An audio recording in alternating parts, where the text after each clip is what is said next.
ज्या संस्कृतीचं आपण सगळेच राजकीय नेत्यापासून ते आपण कलावंतापर्यंत we are great in the world असं म्हणत असतो, त्याचं बजेट 0.0021 असं आहे एकूण बजेटच्या अंदाजामध्ये. त्यामुळे मला असं वाटलं की हे भयानक विचित्र आहे. याच्यामधनं संस्कृती उभी कशी राहणार?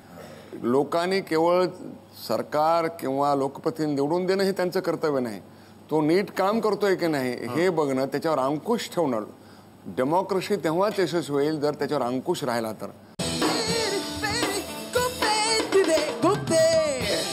जोरदार टाळ्यांनी स्वागत करूया वामनजी केंद्रे आणि गोपीनाथजी मुंडे.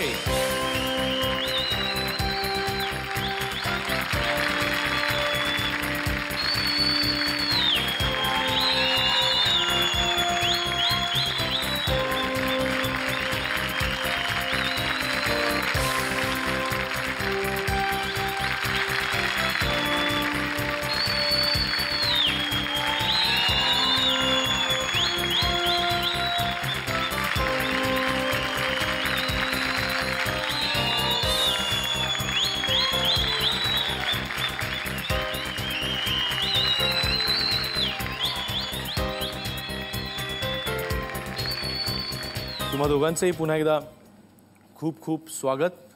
गोपीनाथजी, बीड जिल्ह्यामधल्या परळी तालुक्यातील नाथरा या गावी तुमचा जन्म झाला. तोच जर का पश्चिम महाराष्ट्रात झाला असता तर आज गोपीनाथ मुंडे हे नाव काही वेगळं असतं का? आतापर्यंत एव्हाना मी मुख्यमंत्री होऊन गेलो असतो. आपल्या कार्यक्रमाचं नावच खूपते तिथे गुप्ते आहे आणि तुम्ही सुरुवातच तुमच्या खुपण्याने केली. Very good. माझ्यासाठी असेच गेस्ट आम्हाला आवडतात. वामनजी, तुम्ही देखील जिल्हा बीड आणि साधारणपणे समवयस्क तुम्ही दिसता, तर म्हणजे I don't know whom to take. वामन तरुण मी लहान आहे.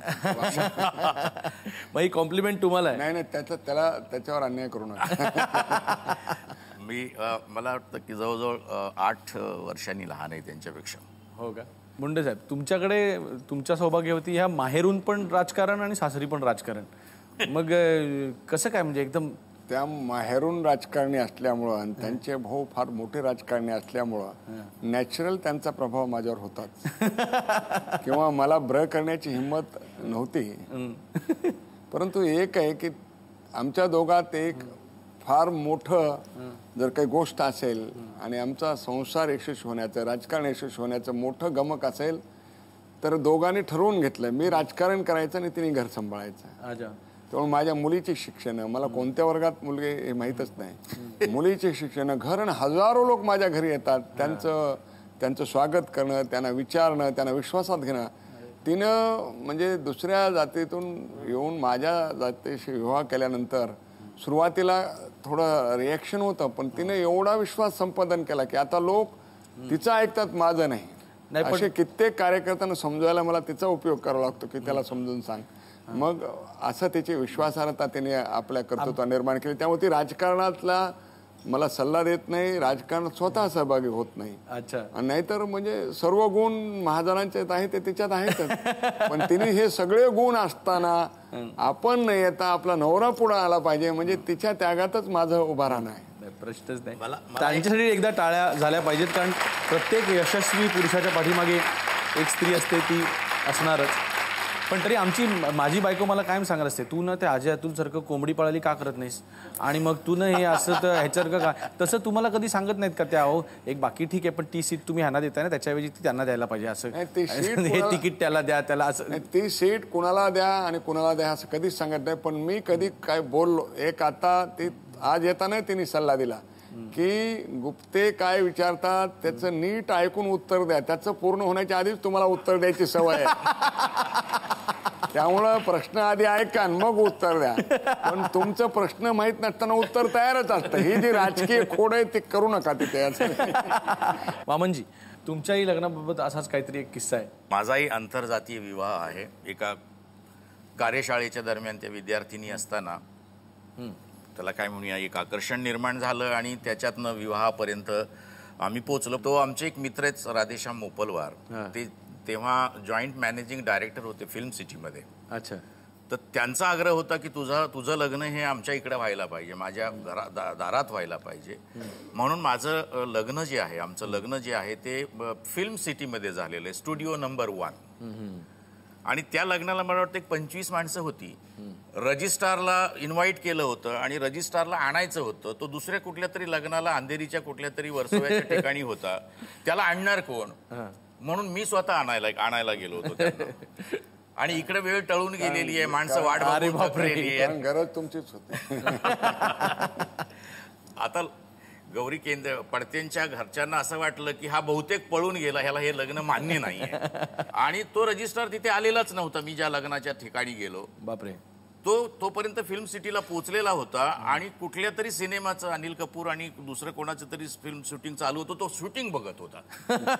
तोही या मंडळीनं रिपोर्ट केला नाही. असं थकून मी जेव्हा पोचलो तेव्हा म्हटलं की आता तो रजिस्ट्रार नाही, आता लग्न तर झालं पाहिजे. म्हटलं चला लग्न झालं म्हणा आणि लग्न करूया. तेवढ्यात कुणीतरी म्हटलं की नाही तो रजिस्ट्रार आला आणि मग सह्या करून लग्न झालं. आणि संपूर्ण लग्नाचा खर्च 52 रुपये होता. 52 रुपयामध्ये लग्न लागलेलं होतं. म्हणून मी नेहमी असं म्हणतो फिल्म सिटी वाल्यांना की मी तुमचा जावई आहे. नाही, पण तुम्ही त्यांचे जावई नाही आहात हे मात्र अगदी खरं. कारण खरं तर NSD मधनं ज्या वेळेला वाटा निघतात त्या सगळ्या थेट हिंदी फिल्म इंडस्ट्रीकडे जातात. तुम्ही मात्र नाट्यक्षेत्राची वाट निवडलीत, तर असं का?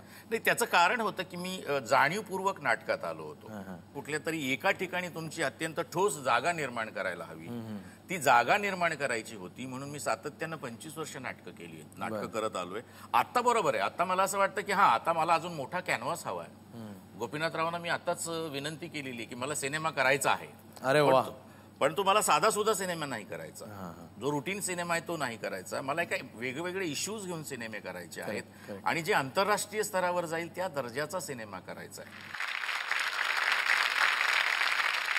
गोपीनाथजी, तुमच्या ह्या एवढ्या मोठ्या कारकिर्दीमध्ये राजकारण थोडंसं बाजूला ठेवून इतर कुठल्या गोष्टी आहेत ज्या तुम्हाला खुपल्या?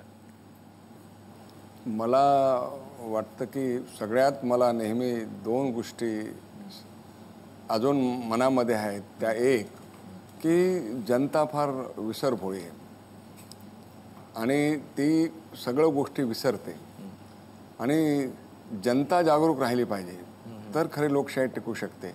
आणि पुन्हा पुन्हा त्यांना त्या गोष्टी हॅमर कराव्या लागतात.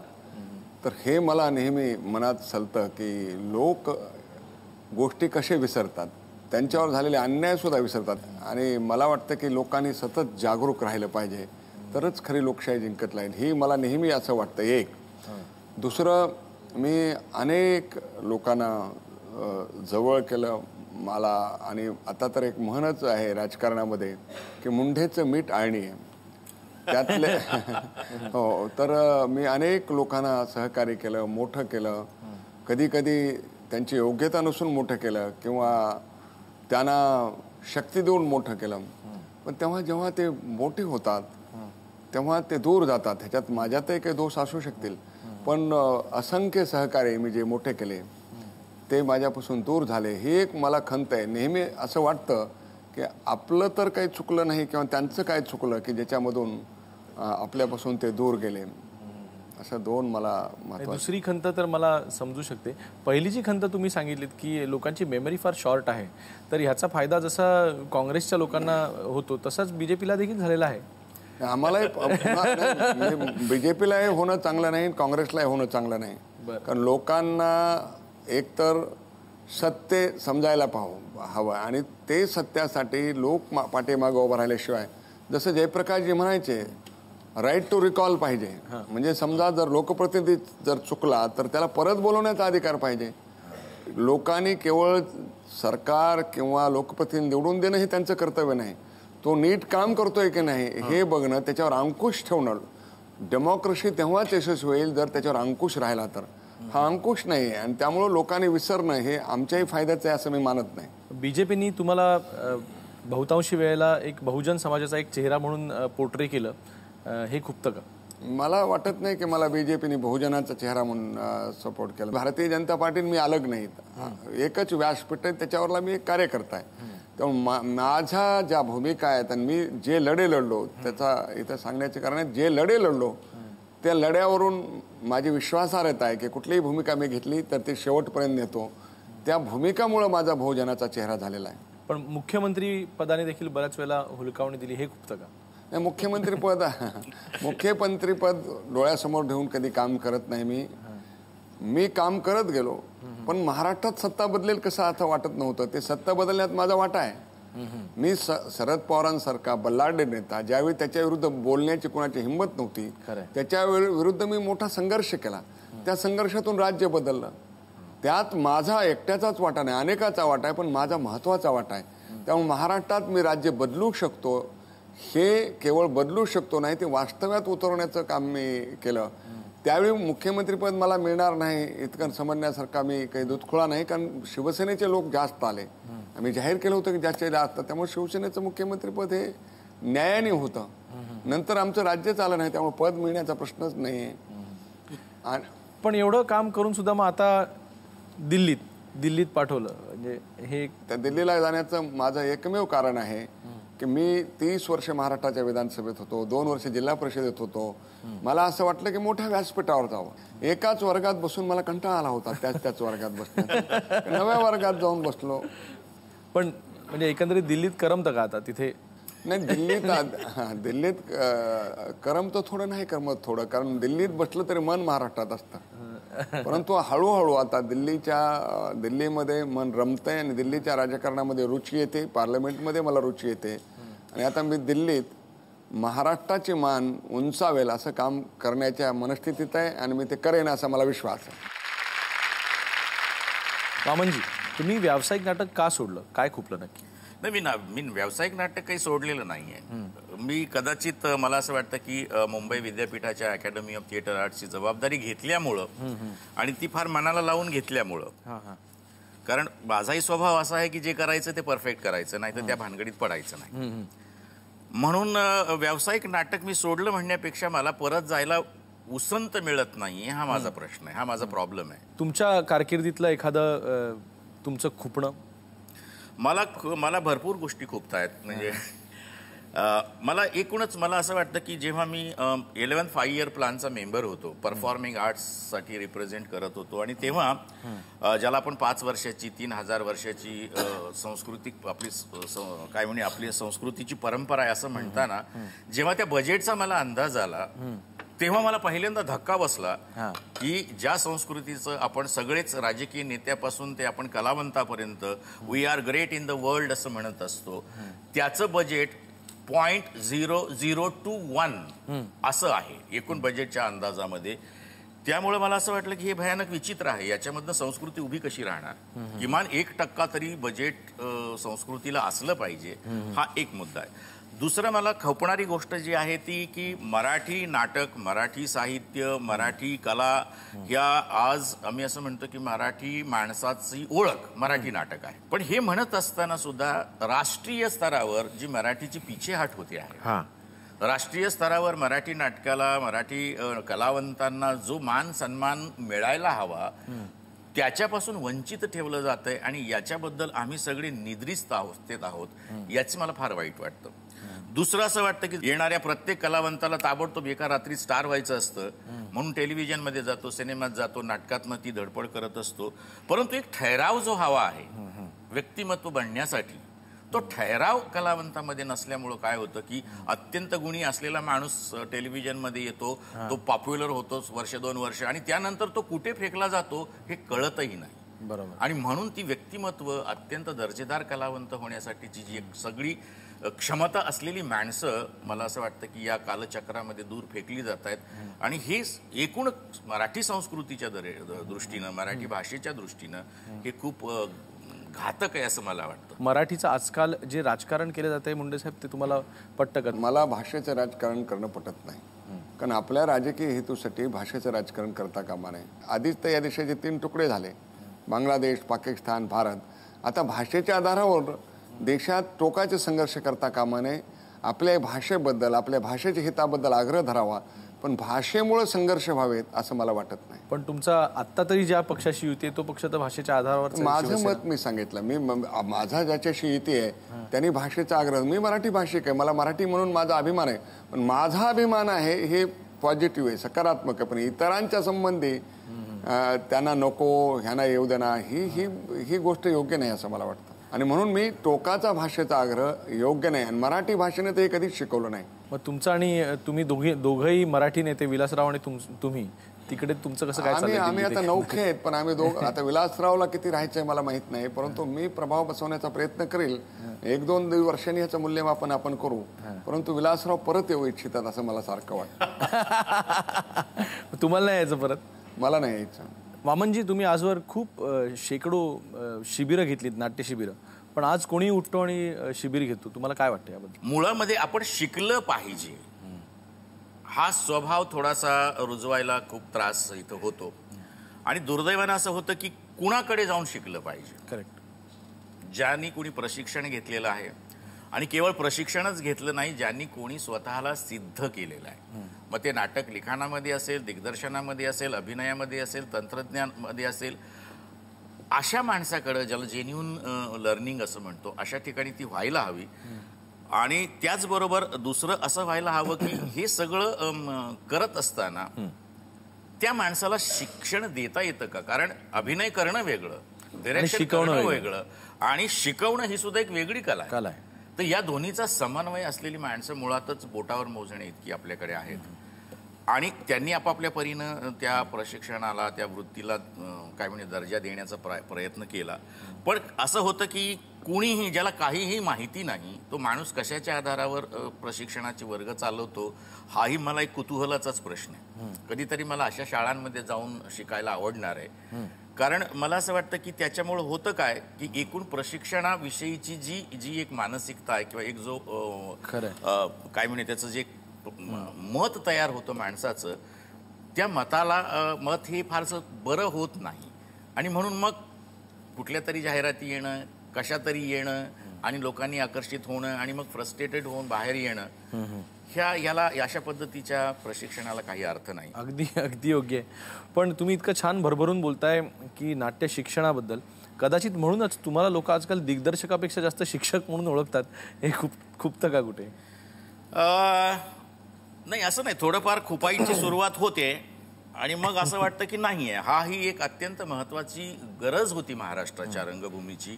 मग सतीश आळेकरांनी ललित कला केंद्र पुणे विद्यापीठामध्ये आपल्या परीनं काम करून 12-15 वर्ष तिथं ते सिद्ध केलं.